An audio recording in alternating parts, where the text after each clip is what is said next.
Welcome to Rodney Full Circle. And today's live stream, I'm wanting to talk about ancient food and what is actually ancient food. What did ancient people eat way back in the day? And then fast forward to a bit more modern time, but not present day. What did they eat? What did they eat? And here's a big question. Why do I even care? Why should we care what people ate way back in the day? I'm going to answer that just directly right now. I think that our, no, I think I have come to understand because of teachers that are teaching me, Dr. Ken Berry, Dr. Anthony Chafee, um, Judy Cho from Nutrition with Judy,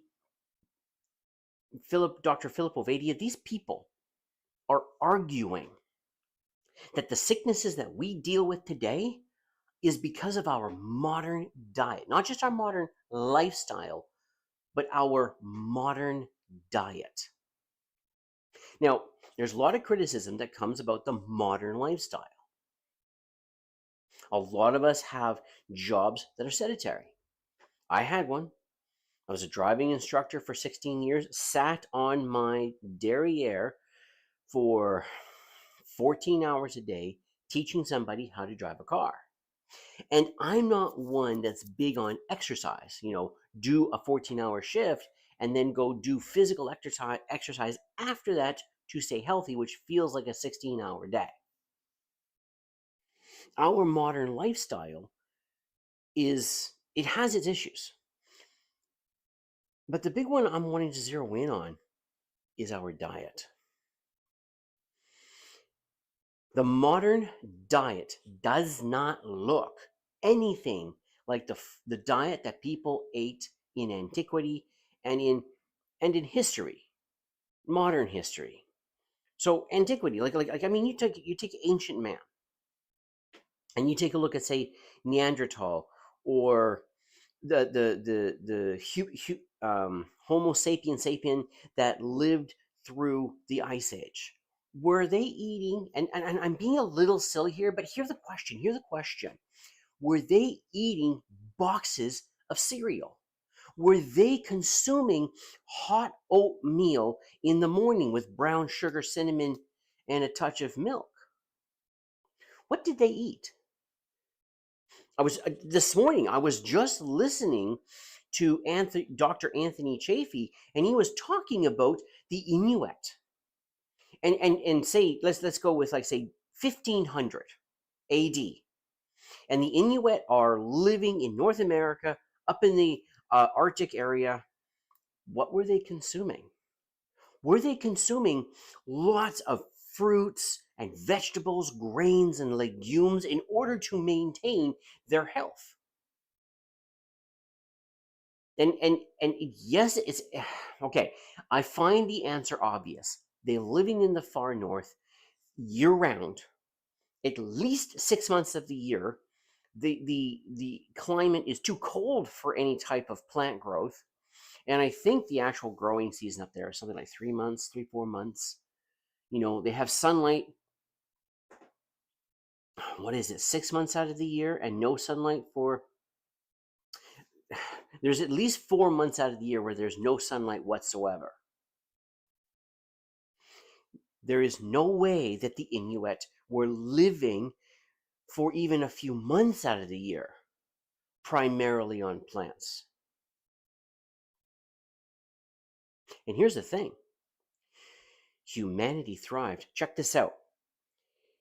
The ancient meat diet, as I think that the Inuit, the High Plains First Nations, the High Plains Indians, as I've heard them called, the Native Americans that lived in North America and were living in the High Plains, they were consuming large amounts of buffalo. The people lived off the land and primarily consumed meat. How is it that humans thrive for thousands of years eating mostly meat? It wasn't a fad, it was survival. And it seems that in certain religious circumstances, there was the consumption of plants, but for purposes of one, cleansing the soul, um, to induce um, dreamlike states, to be able to connect with the divine, and stuff like that. Like, the plants weren't used in order to make someone physically healthy, able to hunt and gather and procreate. That's not what the plants were used for generally. And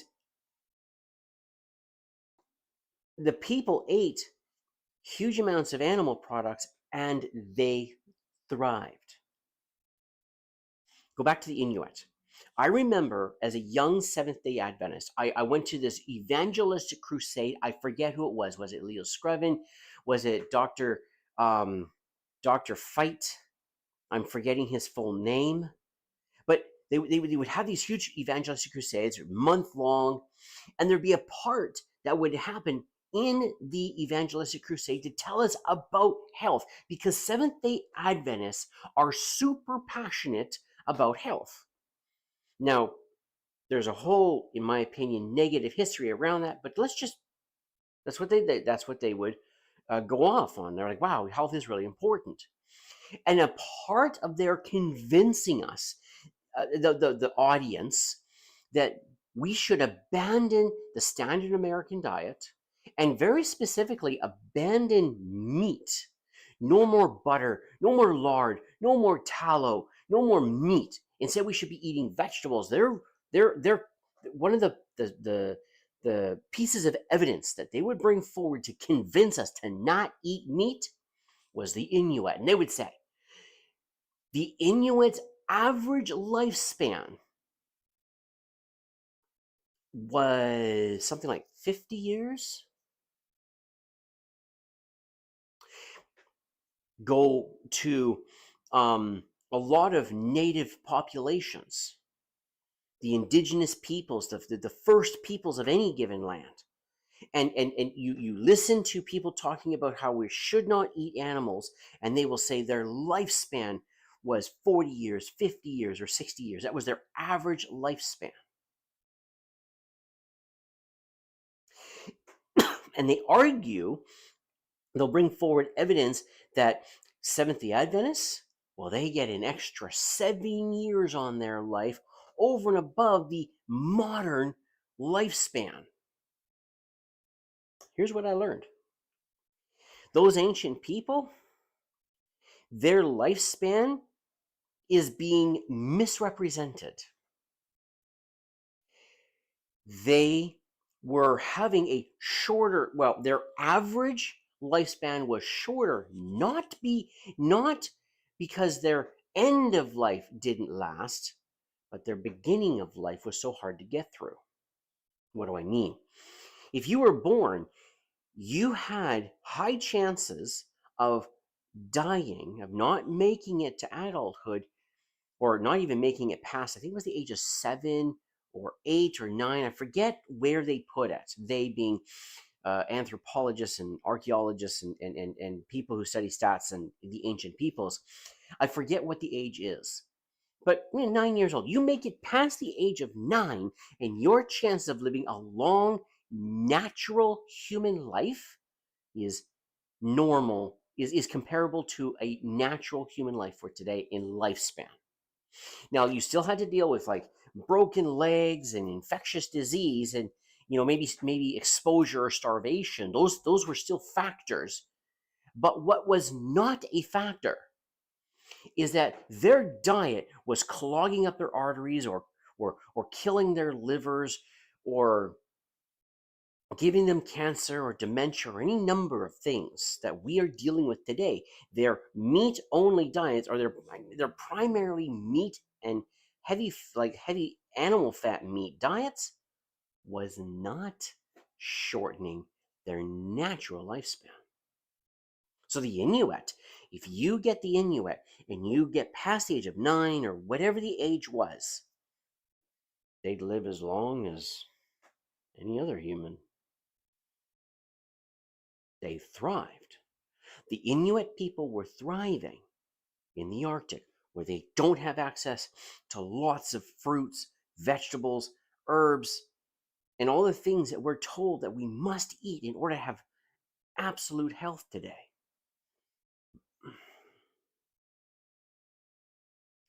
And the animal-based diet, I've got some notes down here just to keep me focused and to remember the path and journey that we're going to be on in this live stream. But the animal-based diet, meat gave strength, energy, and brain power. How is it that meat gave the ancient people, humanity, humans, so much strength, so much ability? I mean, you think about this. The human species has become the dominant species on the planet. And we are by no means the strongest physically than other creatures on the planet.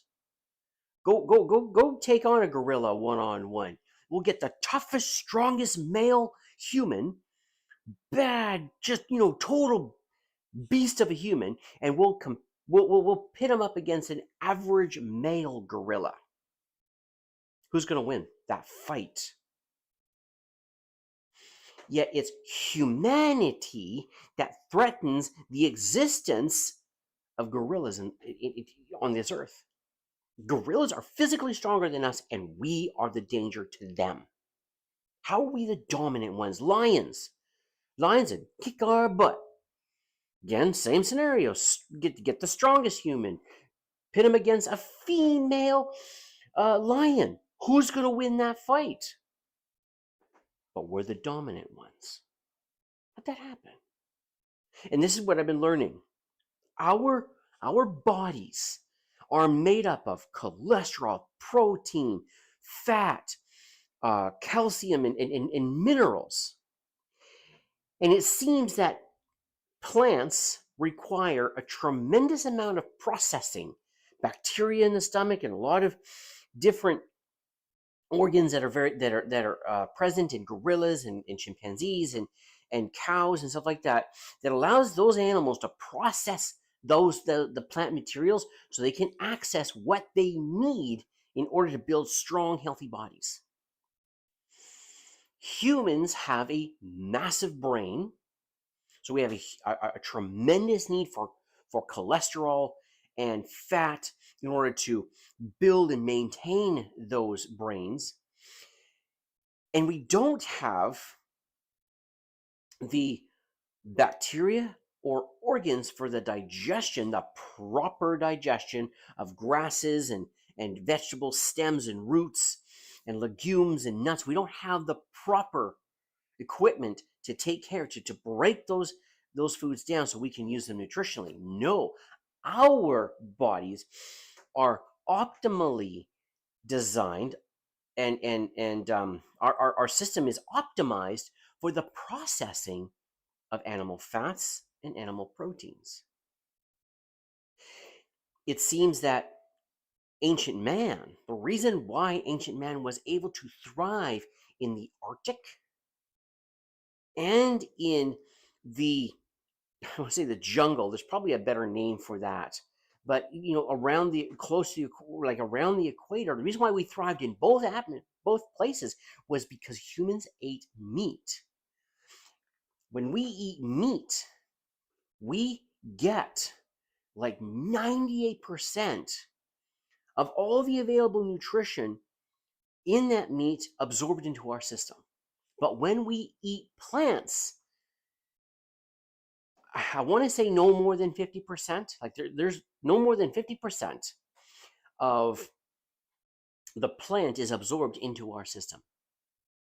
There are many plants where that drops. There's many nutrients that we cannot get any more than like 10% absorption of it. We have so much. There's so much apparently available within the plant, but we can only absorb 10% of it. But it gets up to like 50%, depending on what we're eating. 50% of the nutrition that's supposed to be available in the plant we're able to absorb up to that, or we eat the animal And 98, 97, 99% of what is available there, we are able to absorb.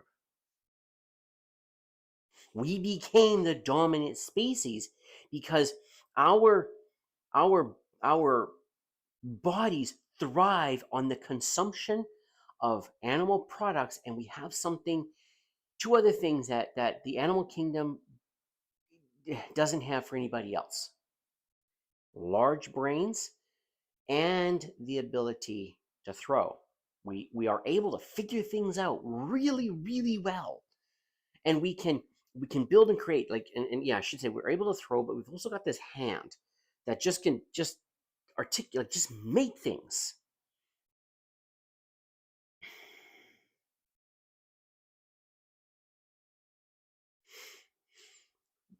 The real human diet was not packaged products.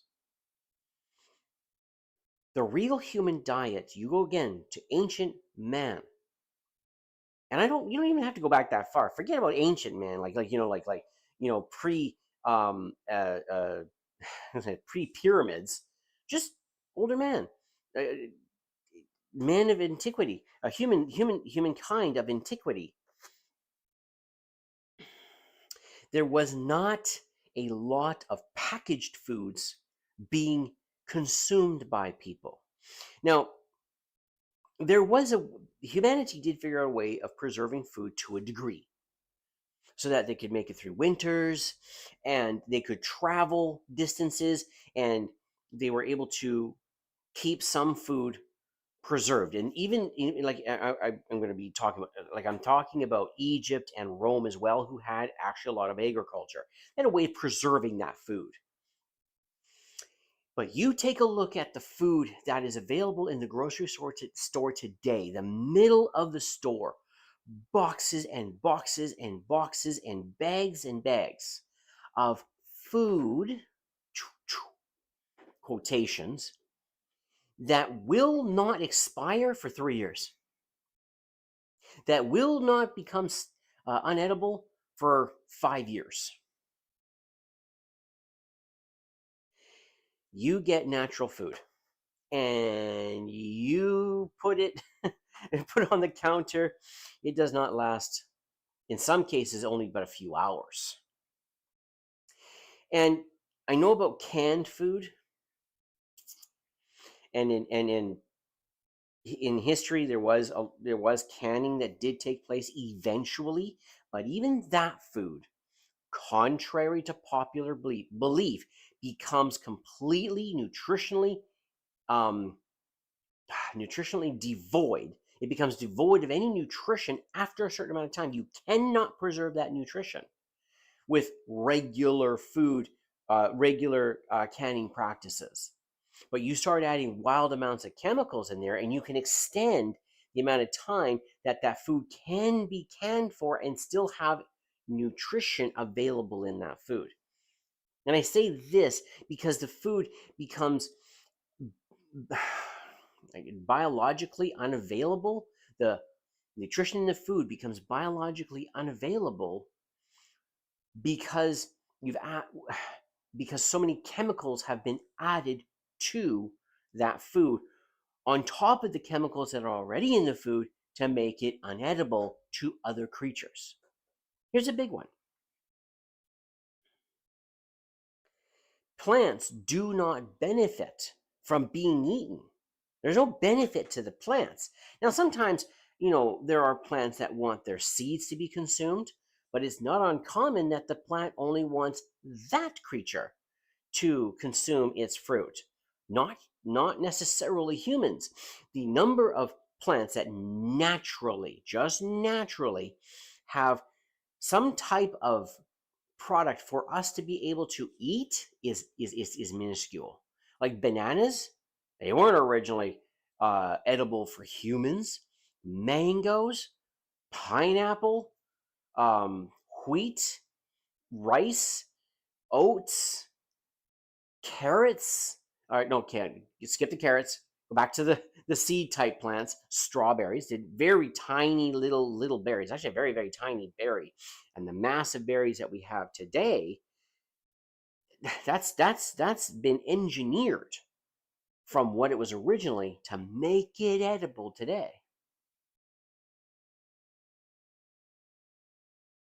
The modern food industry problem is that they've taken what plants never intended for human consumption and made it so that they are able to be eaten without acute injury. And like I was trying to say, and I forgot my point, that the plants, when it produces whatever it produces, is not necessarily designed or meant for any type of animal consumption.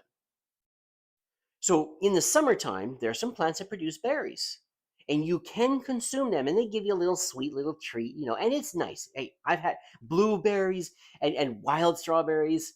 Um, Enjoy, for a couple of weeks out of the year. I think that if you've been doing strict carnivore and you've lost your weight and you're freaking healthy and you're there, having some freaking natural fruit that comes from nature, there's no issue with that. But I think there is a massive issue with all the plants that we have manipulated and taken from its natural state and designed it to be more edible for humans. I think there's a problem with that because I don't think that we've made the plants more nutritious so much as less distasteful.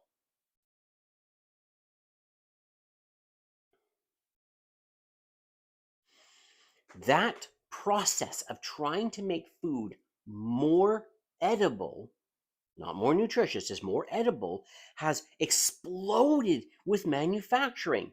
And I'm not against business. I'm not against manufacturing. I mean, look at, like, I've got my cell phone right here. Thank you, manufacturing. I have that. You and I are able to connect because of manufacturing. I got no problem with it. But it does offer some opportunities that I think are less than beneficial to us as humans. And there's the whole thing about the earth, but just hear this for a second. If the plants are more edible but not more nutritious, what type of focus do manufacturers tend to focus on when they're trying to get you and I to buy their product? Do they focus on nutrition or do they focus on what is more edible? Let's go with something obvious. I mean, who hasn't enjoyed a delicious chocolate bar candy bar? Oh, Henry, Mars. I love those that not chocolate, peanut butter. Oh, Henry, right? I mean, is that food all that nutritious? I mean, accidentally, the peanuts might be in comparison to the caramel, the chocolate, the sugar, the salt. Well, actually, salt is good for you, but that is not nutritious. That's not its focus. It's just edible, and it's not going to kill you right now. My mind suddenly jumps to like diabetes, like, well, if you have diabetes, okay. But that food is not generally acutely dangerous for human consumption. All right, Rodney, okay, fine, you got a point with the candy. But what about when you go to Whole Foods and you buy the organic, super nutritious bread, crackers, pasta sauce, right? And I think that Whole Foods saw an opportunity in the market being created by people who desired to eat very healthy. And I think that this, like, let's eat really healthy craze really began and really, I shouldn't say began, but just it really took hold and gained a lot of momentum in the 80s.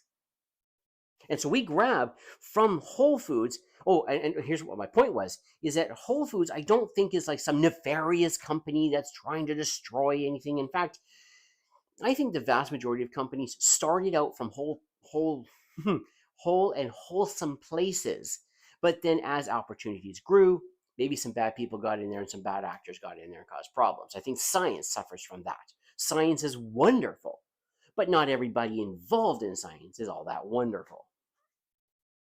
So we take, as I digress and come back on point, we take that Whole Foods product, and it is way more nutritious than that O. Henry chocolate bar that I described earlier. That food that you will spend a huge amount of money on is maybe 50% absorbable to your body. It's devoid of all kinds of nutrition. They've had to artificially shove nutrition in there and try to make it very palatable with lots of carbohydrates. That helps it to be very tasty. And seed oils, which helps it to be tasty again with some salt. It seems that most vegans and stuff like that, or whatever, people who are fascinated with health, they will accept some salt. And they try to make it edible. They're chasing after making it desirable to eat. That's still not going to come close to what real natural human food is when it comes to nutrition. Human food, real natural human food, is way more nutritious than the best food you can buy from Whole Foods. And the thing is, that Whole Foods focus on trying to actually be nutritious now came as a reaction to the wild amounts, how do I say it? I gotta phrase this better. That came as a reaction to the wild lack of nutrition in regular manufacturer or ultra processed foods. Ultra processed foods are not focusing on nutrition. So Whole Foods came along and said, well, let's get some nutrition into these ultra processed foods. It still falls short. It still totally falls short. So that's right. I was talking about the modern food industry problem. And the modern food industry problem is that it focused first on palatability, not nutrition.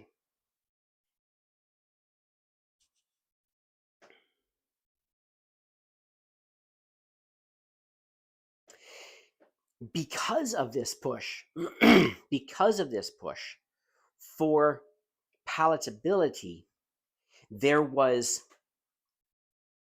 something that happened in the industry that I already kind of alluded to, but now I've read my notes and I'm remembering that we became convinced through the food industry and through advertising that ultra processed foods are actually what's more nutritious for us than lard, tallow, beef fat, pork fat, animal proteins, pork, chicken, fish. We have been convinced that those type of foods, the meat, the animal foods, are dangerous for us and should be treated as a treat, and that the real food is all these ultra processed foods and ultra engineered foods. So your mangoes, your pineapples, strawberries, those are ultra engineered foods to make them very palatable. They're saying the engineered food, that's for us. And the natural food, like a cow, that's not for us. And I can hear an argument. Someone's going to come along and say, oh, come on. Humans have manipulated the animal, the cow that you're talking about eating. All right, you're right. You're absolutely freaking right. That animal has been altered from its original version. But here's what's the difference. When I go to the strawberry and I look at the engineering of that strawberry, it is been altered in such a way that makes it actually less nutritious. If I look at a celery stalk, it's definitely more edible, but it's not more nutritious than its original version that came from nature. But the cow, yeah, it's still totally equally nutritious as its wild counterpart, especially if it's grass-fed, grass-finished. So it can be taken out of its natural environment, and as long as it's fed its natural food, it's just as healthy as ever, even though that species did not exist in nature and nature did not produce it. Does that make sense the way I'm saying that? The plants are not more nutritious, and our engineering has not made them better nutritionally than what was available in nature originally. It's just made it more edible. But the animals that are in nature and have not been messed with by mankind in any way, deer and antelope and, pick your moose. I live here in Canada. We got moose up here. One of these days I want to get to try some wild freaking moose, man. That food is equally nutritious as a cultivated, human altered cow that's raised on the grass. That grass fed cow that does not exist anywhere in nature is completely as nutritious as a moose. And in fact, the cow may have actually some benefits over the moose because the cow has more fat available than the moose, as far as I understand. I haven't done a ton of studying into deer and moose and antelope and stuff like that. Like, what's their fat content like in comparison to a domestic cow fed naturally, domestic chickens fed naturally, right? I don't know. I don't know the fat comparison, because what I've been learning from Dr. Philip Ovadia, from Dr. Ken Berry, and actually pause for a second. Dr. Philip Ovadia, that's an important one. Dr. Philip Ovadia is a heart surgeon, and he's a good one. Done lots of surgeries, but he was fat, and he was on his way for not just obese, he was already obese, but diabetes and heart disease as a heart surgeon. And he was able to reverse his conditions and get healthy. And he says animal fat is not only not dangerous, it's actually necessary to protect our health and to make us strong and healthy. Animal fat. So when I go to pick my cuts of meat, I'm always looking like, ooh, is there a good amount of fat in my steak? And let's say I get stuck with a steak or pork or whatever that doesn't have a lot of fat. I add it. Butter, lard, cuts of fat that's been, usually would be tossed away from the pig, or I'll add that to what I'm going to eat to make sure I'm getting a good amount of fat.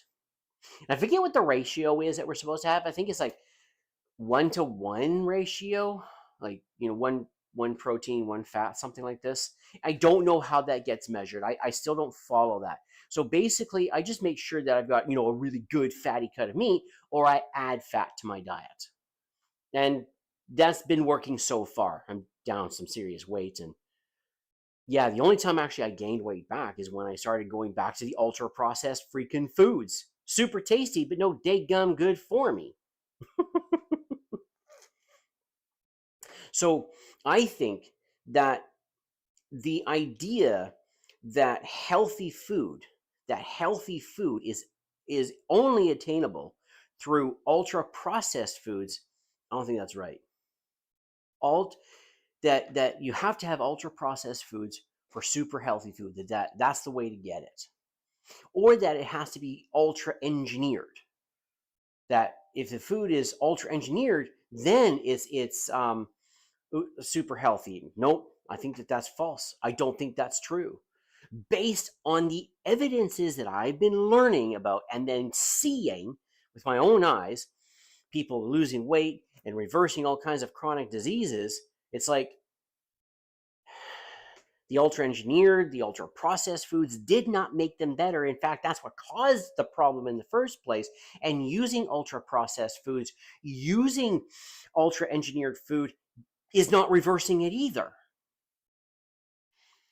No, it seems to be dropping the ultra engineered, ultra processed foods. And now there's another push in the health community where it's like, let's move away from all this modern GMO plants and foods, and let's go to ancient foods. So like there's ancient grains and uh, uh, foods that haven't been altered much for modern consumption. So like quinoa and things like that. Rice, I'm noticing rice is really making, it's really becoming popular in North America. And I think, different cultures are becoming a part of Canada and the United States. And so it's bringing in different foods. But those foods are not more bioavailable than the foods that they're replacing. The ultra engineered foods, grains, so your rice and oats and all that kind of stuff, are being replaced by the ancient grains. The ancient grains do not have more bioavailable nutrition than what the modern plant-based foods have. Does that make sense? Am I phrasing that correctly?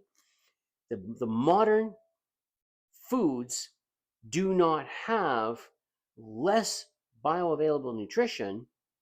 No, how do I say this? Come on, Rodney. Yeah, the ancient foods, the ancient grains, are not bioavailable better than the new stuff. It seems that yes, they do have those compounds, but the plant protects those compounds. And here's why. I've been learning that the animal can run away. So all that bioavailable wonderfulness, if I consume that stuff, it doesn't benefit the animal in any way, shape, or form. So it'll run away, it'll fight me, it'll kick my butt if it can. So it depends on its ability to fight and to flee to protect itself from being eaten. In fact, like horses are what do they call that? A sight and flight? I think deer, antelope, these are all sight and flight. They see any risk, any danger of any kind, they're gone. Now, I think this comparison I'm making is rather obvious, but a plant cannot do that. A pickle can't just pick up and run, and it can't fight back. It can't punch me in the face and let me know it's a bad idea to try and consume it. So all it can do is just sit there. Well, how does the plant protect itself since not, the pickle, but let's go with like say a rhubarb or a carrot. Those plants can't run away to keep us from eating them. And there's no benefit to the carrot to being eaten. So what does it do? Chemical warfare. If we eat the plant and we end up with a negative response, we end up with a negative reaction to that plant, we'll think twice about eating that again. I mean, anybody here want to have some poison ivy salad? Or if you're familiar with it, stinging nettle salad, we'll just make a salad out of that. There you go, Joe. Put that in your mouth. Woohoo! That'll be fun. The plant fights chemically. And what I'm learning is that chemical defense, that chemical fight, one of the ways that the plant fights back is to make its nutrition unavailable. So like corn has a ton of niacin in it. I think that's the nutrition is niacin. But the plant binds it up in a whole bunch of anti-nutrients so that when you consume corn, you can barely absorb any niacin from the corn.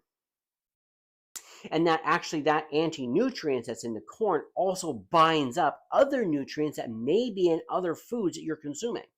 So all of a sudden, though you're consuming corn and you're consuming nutrition, you're not getting much out of it.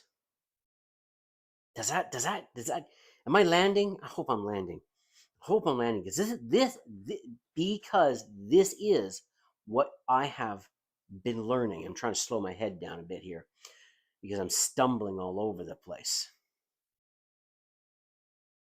So I think that when the food industry comes along and says ultra processed food is the healthy food, ultra engineered plants, that's what's healthy, and we need that for optimal human health, I don't think it's true.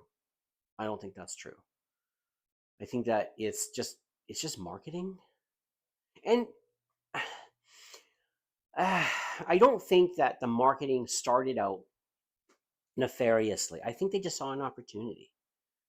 you know, the temperance movement back in the 1800s gave rise, promoted by the Seventh day Adventist Church, of the vegetarian diet.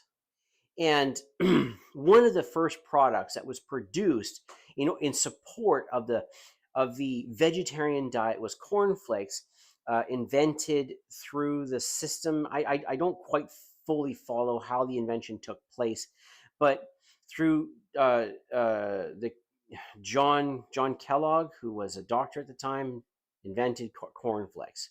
And eventually the idea came that cornflakes was healthier for you than the meat that it was replacing for morning consumption, morning food consumption. Well, a business came out of that, right? Who hasn't heard of Kellogg's? Especially as a cereal brand, a morning breakfast brand. Excuse me. The advertising that took place was just to promote a product, nothing more, nothing less. They were just trying to make money. And again, I got no hate for that. I really don't. I do have a problem with lies being told for the purposes of trying to sell a product. I also have a problem with lies being told to push an ideology. I got major issues with that. It's like, well, we want them to believe this good thing, so we're going to tell them this untrue thing so that they'll believe this true thing. No. If you cannot get to the truth without using the path of truth, then what you're trying to sell, it ain't the truth. The idea that's trying to be sold, it ain't the truth. And advertising and businesses, and as money got involved and more opportunities opened up, the truth got abandoned more and more to be able to sell what they had. And I think that like breakfast was a total scam. I think that the idea of like the most important meal of the day is breakfast, and you got to have breakfast to start your day off right, was simply to get people to buy more of a certain product. I mean, I don't eat breakfast. And millions of people all throughout the West don't eat breakfast. They're not hungry. Their bodies are not interested in anything that the morning has to offer when it comes to food. It's just, I'm pausing here as I think about this. I mean, I'm down to 1 to 2 meals a day now. No snacks. I don't snack. I just had my first meal of the day at 12 noon. What time is it right now? So 3:18. So at 12 noon, around 12 noon, I had my first meal of the day. I wasn't hungry, starving up until that point. I decided actually just to eat at that point so that I can go through this area without feeling hungry, because I knew I was going to do this live stream. And then I'm going to have something to eat after the live stream, some soup that I've actually, this time I didn't make it. Didn't make it. But I've been making my own broth, and I just put some eggs in there, some other types of meat. I put in some butter, and that's it. Breakfast? I don't think anybody needs breakfast. I don't think it's necessary.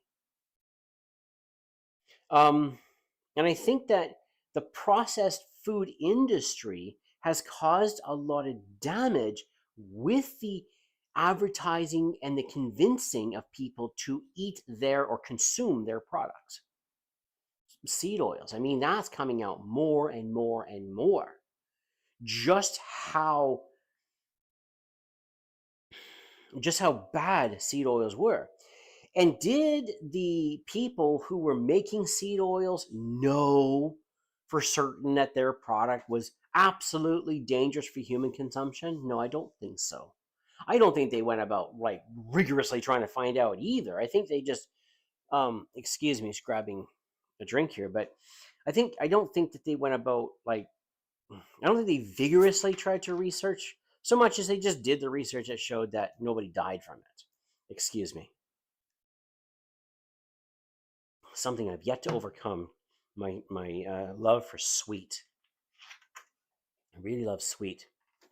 So that's a diet drink. There's no sugar in it, but I know there's a lot. I'm hearing more and more just talk about the negative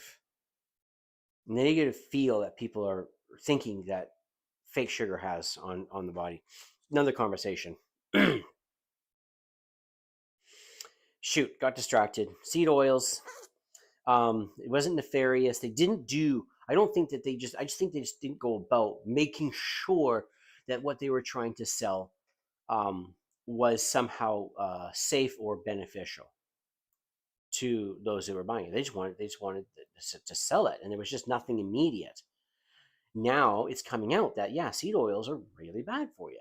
That it messes with the mitochondria of your body, and it may be linked to heart disease and cancer, right? And I mean, research is they still got a lot of research to do, but seed oils are not a natural human food. There is no seed oil being produced in nature that humans consume.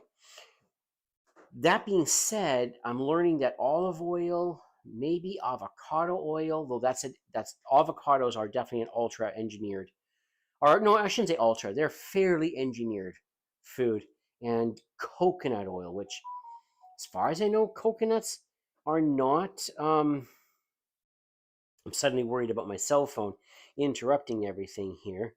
Now, where did I put my cell phone? As it will ring at some point here, and then I really will have to answer it. So excuse me as I disappear from frame. Just got to turn off my cell phone so it doesn't cause a bunch of headache. There we go. Now I'm happy. But ultra processed foods. Okay, where was I going? Seed oils, and that's they didn't do the research to guarantee. Oh, but yeah, that's right. Natural like seed oils, you're not going to find naturally in nature. But there are some oils that seem to take a very small amount of processing in order to make it. So olive oil, avocado oil, and coconut oil. Apparently, they're actually fairly safe. But the best and the most nutritious would be beef tallow, pork tallow, duck. You know, the animal fats are just natural. Like you barely have to do anything to get the fat out of that. And I'm learning that those are the best. The processed foods, as I'm learning, their major issue is that it's causing damage to the human race. Back to what I started the stream off with about. Did I talk about it this time? Hot dog, whatever. Obesity. Obesity is at a rampant rate in the West, and it's even starting to affect developing countries as well. Because I'm noticing that developing countries are using carbohydrates as the easiest way to feed their populations. It's cheap to produce and easy to distribute. Where if you have a cow that takes, I mean, it takes a couple of years. I think it's a couple of years to raise a cow, and then try to distribute that to millions of to tons of people, say just across a continent. That takes a lot of infrastructure and invention, and it takes just invention and infrastructure that a developing country just doesn't have access to. So suddenly rice and soy and oats and that kind of stuff become a lot more viable because it's easier and cheaper to produce, especially for a developing country. And so the waistline of the people around the world is getting bigger, along with incidences of diabetes, cancer, dementia, all and let me just pick one more. Diabetes, I don't know, fatty liver disease. They're all increasing in frequency in populations around the world. And I think carbohydrates, ultra processed foods are the culprit based on what I've been learning. And I've already mentioned the obesity epidemic. Like that, it's insane. just how fat the world is getting, but especially the West. You go back to 1950 and just look at pictures of the 1950s of people at the park, people at fairs, or I want to say playgrounds, but people at concerts. That's what I was looking for. So, take a look at young people at a concert back in the day, 1950. I mean, obesity was rare. It was super rare. Um, Even in modern times, I've noticed like pictures coming out of, say, South Korea at a concert. There's far fewer obese people in that crowd, but there are definitely more obese people in an Asian, like South Korean concert picture from 2025 than the number of obese people in North America at a concert in 1950. The obesity in 1950 is less than the low obesity in South Korea, which is low in comparison to the West. And I think that the obesity has happened because, again, of ultra processed foods and propaganda, focusing first and foremost on getting carbohydrates in our bodies first thing in the morning. And what I'm learning is that carbohydrates are actually what's used to fatten up farm animals. Pigs, cows, chickens. Farmers have known for centuries that if you want to fatten those animals up, feed them grains. And we're eating those foods today in abundance. In fact, I was also learning that grains were primarily meant for poor people and slaves, along with cattle, or the not just cattle, but livestock. So that might be, depending, who knows what the livestock would be. Grains were fed to those creatures. And then the slaves and very poor people would eat a lot of grains because it was cheap. It was just crazy cheap. And of course it's going to be cheap because they want to feed it to animals so that they then can feed that to the population, right? And so they're not going to produce super expensive food for to produce food. They got to keep it fairly inexpensive. But if you're super poor, you'll eat what gets fed to the cows because that's even cheaper. And so the food we're eating today was never intended for healthy consumption or for keeping people skinny. It was just to keep people from starving and to fatten up animals, livestock. I think that as I've been doing this and I've been learning about this diet, this carnivore diet, and getting healthy again, I think that the ancient eating is really the way to go. I really think that that is better. I adopted the carnivore diet in 2023, mid-March 2023, after a month of just studying it pretty hardcore. I tried it out. And in 12 months, I lost 52 pounds. Now it's 2025 and I'm still on the diet, though I've gone back to being very strict. And I believe that really what is happening in the carnivore community is people are rediscovering what our bodies are really meant to eat, meant to consume, meant to thrive on. And that the food that has been pushed on us and shoved down our throats as being food is not food at all. It's more like, if you consume this, you won't starve to death right away. You know? I think that if we treated, say, grains, we'll just say carbohydrates, if we treated carbohydrates as a starvation prevention food, or a once in a long while type of treat, an actual treat, I think that our bodies would recover back to more ancient health, but optimal ancient health, because we do have infection pretty much like beat nowadays. I mean, our homes are so clean. Uh, we have ways of protecting ourselves from major infections. We don't have a very dangerous environment in comparison. Yes, we've got highways and streets and stuff like that, but I mean, go and just try to live in the Northwest Territories, or just go to Alberta or Wyoming and just live off the land, and you're going to find yourself at risk very quickly. The land is not there to help you be alive and thrive. It's something you got to figure it out, right?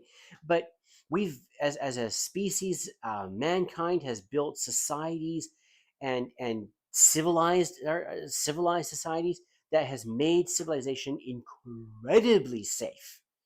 I mean, one of the things that is being pointed out with all of the rioting that's taking place around uh, north, like or west, the Western world, is that our societies are so safe that we get to argue and debate about issues that have nothing to do with immediate survival.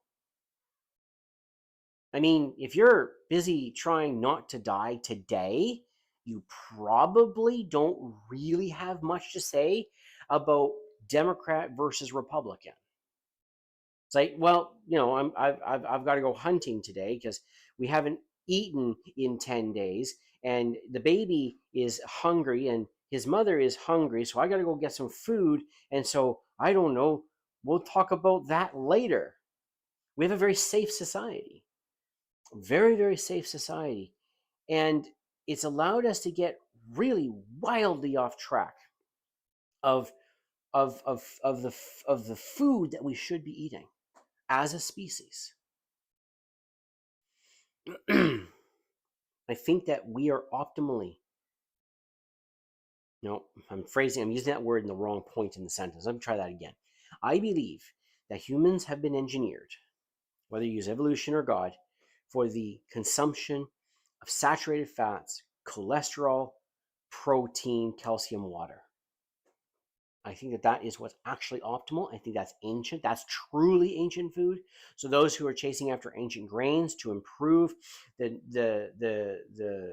nutrition that's within the plants that you're eating, I think you would be 100 times better to go after animal foods, because those truly are ancient foods.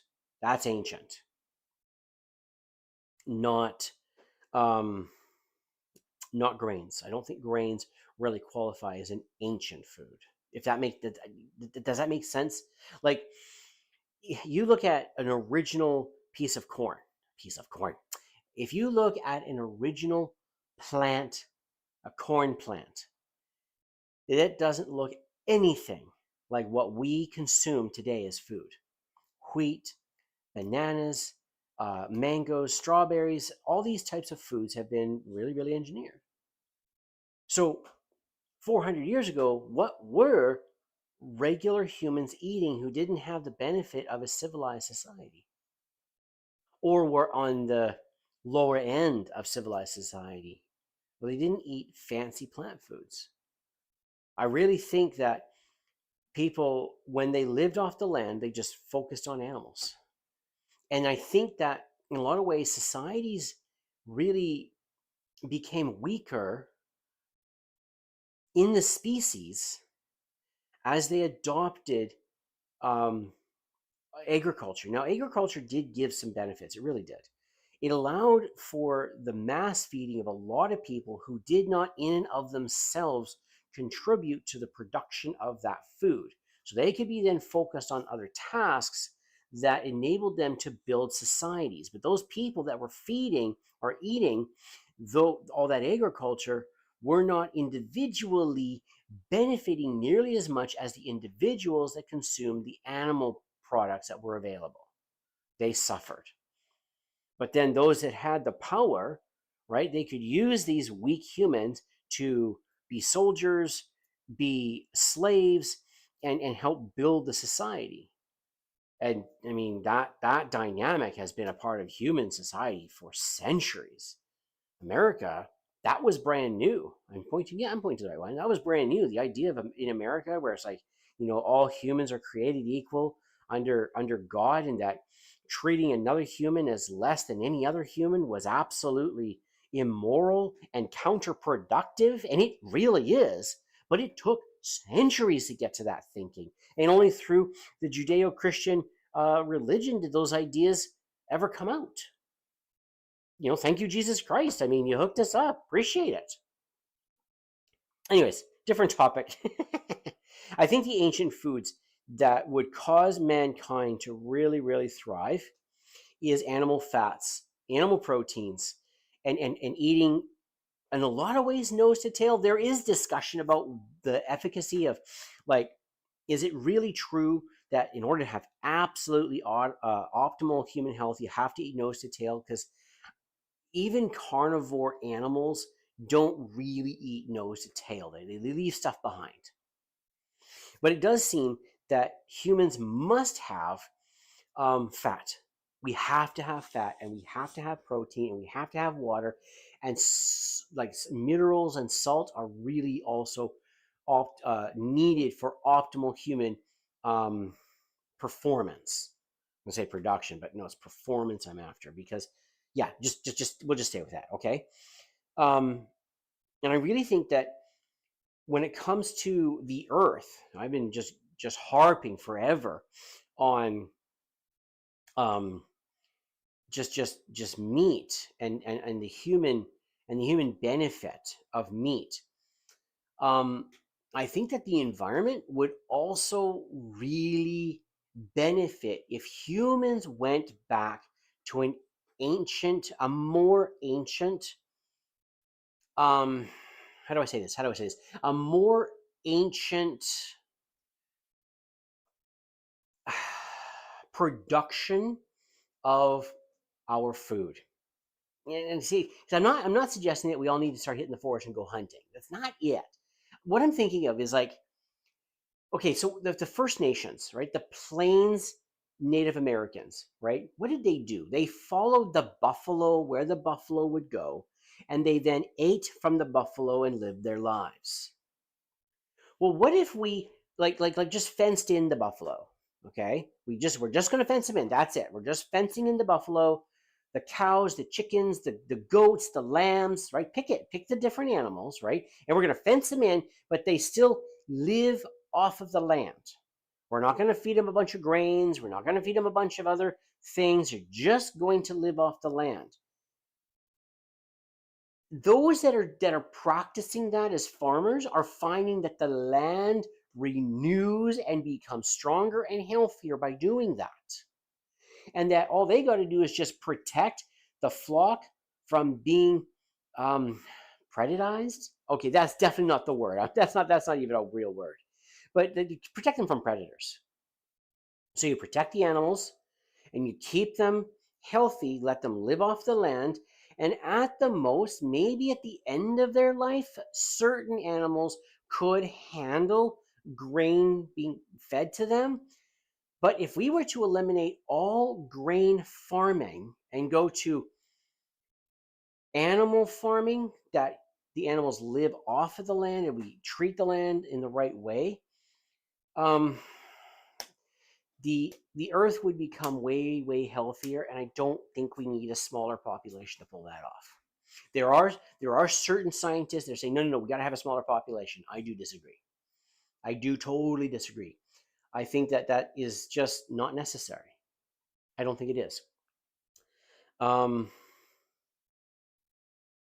think that humanity, the West, and just mankind needs to get back to finding how to be in harmony with the land. And I think the first step of that is to be on the carnivore diet, because our health is optimal that way, and the land, our relationship with creation is in greater harmony. I don't think that anybody, when farming was first being developed, had any issue with nature. They were really in tune with it. They had to be in order to survive. But as we tamed the land and as we civilized ourselves, we got to a place where we got out of sync with nature and we didn't understand the effect that we were having. And I think that we can get back to having a lot more harmony. I really think so. I don't think that we need to be in disharmony with nature. I don't think that there's any validity to the argument that we have to have a smaller human population. I don't think that that's true. I think we just have to re-envision what civilization could be, especially around food. Yeah. I think the benefits of the carnivore diet and in focusing on protein and fat for human health thriving is obvious.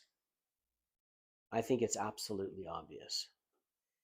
I think that those that have focused on that, their health improves significantly. Now, there definitely is a conversation to be had, like how do we help people who are struggling with autoimmune diseases? And I know my niece, if she has butter, her stomach just gets angry, just like, wow, it just does not like butter. Could it be the processing? Could it be the pasteurization that is the issue for her tummy?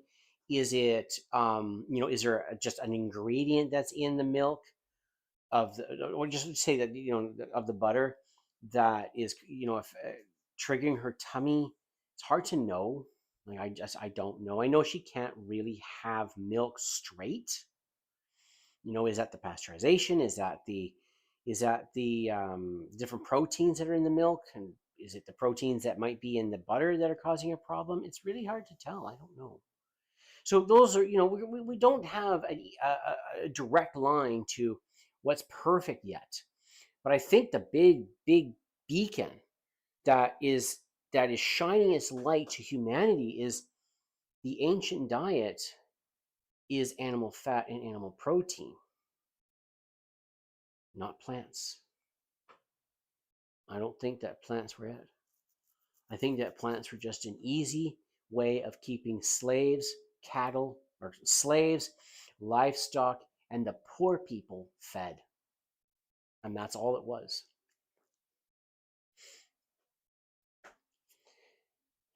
The theme that I have for my channel is that we don't have to be sick. Let me show you another way. I've reversed my pre-diabetes. Lost 220 pounds. I used to be 220 pounds. I'm down to what right now I'm down to 177. It used to be I had lost 52 pounds, but due to some compromising, I need to do a live stream about compromising and stuff like that. But due to some compromising, I gained back a bunch of weight. So I'm back, going back down the journey. I'm down to 177 right now. And my back pain is gone. Like I'm sitting here standing. It's an hour and 13 minutes for this live stream. I've been standing for almost 2 hours. No back pain. Now, if I keep standing and working and standing and working, I have a weak back because I don't do a lot of physical labor. So my back will tire and I go, oh, okay, give my back a break. But no pain. I still have ADHD. I have not overcome that, but the ADHD doesn't have as strong an effect on my mind. And how I got ADHD, I mean, I don't know.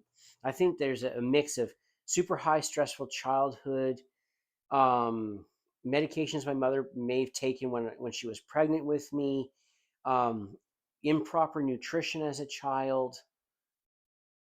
We're probably all contributing factors, but the high animal fat, animal protein diet has had a very positive effect on the function of my brain. And man, I'm grateful for it. I think there's more that needs to be said when it comes to prevention of stress and chemical exposure outside of just strictly the food that maybe we're dealing with still, and stress. Like the modern life brings all kinds of stresses to our bodies that we're not even aware of, because it's not always just like, oh, I wasn't able to solve this problem, so now I'm stressed, or I think like, okay, like one is getting proper exercise. That's a healthy kind of stress that leads to rest. That's really, really healthy for our bodies. um I think that, if we had better financial education as children, and how the financial system actually works, that's meant to actually benefit the common person, the common man. It the amount of financial stress that people have nowadays is completely unnecessary. But I mean, I was a victim of that bad education myself. There's a lot of stresses. But if we had healthy bodies and healthy minds, because we were eating healthy, ancestral and ancestrally based, human appropriate diets, we could set ourselves up for far greater accomplishment in other areas of our lives. Yeah, I guess I'm being preachy. Um, but it's something to think about. It is something to think about. So I'm going to be ending this live stream right now. Um, if you like what I've talked about, please subscribe. There's more coming. I'm going to be doing more live streams, and I'm interested in questions. If you have any questions, put them up there. If you disagree with me, put them up there. Hold my feet to the fire. Let's learn together, because I'm not an expert. I'm not a professional, but dadgummit, I want to know for myself how to be healthy and how to get along with the world around me. And I've learned, if I just blindly believe those who have the greater education and the more authority, that I end up just hitting brick walls and just falling flat on my face. It seems that the truly wise, the truly successful, gained gained knowledge for themselves from those who were successful in the areas that they wish to be successful in. So I am slow to listen to a doctor about how to prevent heart disease who is wildly overweight and staying overweight, or how to deal with diabetes who is also diabetic or has never been able to reverse anybody's diabetes. It's like, that's like, that is that really it? It's kind of like this. I have ADHD. So that means I can't learn, right? Is that true? Is it true? My brother-in-law called me out recently on my attitude about my ability to learn. And I've been so negative about it. It's like, everything I've been learning has told me one thing, but is there more? And maybe there isn't, but we won't know unless we explore it, push it. And so that means, yes, I'll listen to an authority, a professional on a particular topic, but then I'm going to go for myself and try to test everything that they're teaching me. Because if I could know what could help me be better, do better, have better, I want in on that action. I thank you for watching. God bless you. God guide you. May God direct you. May you have successful in your life. May you have success in your life that is meaningful to you. And until the next time, God bless you.